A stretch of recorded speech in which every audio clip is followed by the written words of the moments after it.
Senador Cynthia Villar kinuwestiyon ang ginagawang pabahay ng gobyerno para sa mga mahihirap na Pilipino. Pero teka lang, di ba dapat suportahan niya ang programang ito? Tama ba ang kanyang ginawa o may iba siyang motibo? Kayo na po ang humusga, panoorin po natin.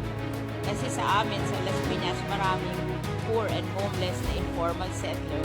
That should be the priority, how to give them houses. Yes, Mr. President. Nakikinig mabuti ang Secretary sa inputs ng ating mga colleagues sa bawat locality natin kasi lahat yan pag pinagsama-sama really give us the national situation sa housing na sinusubukang tugunan ng department.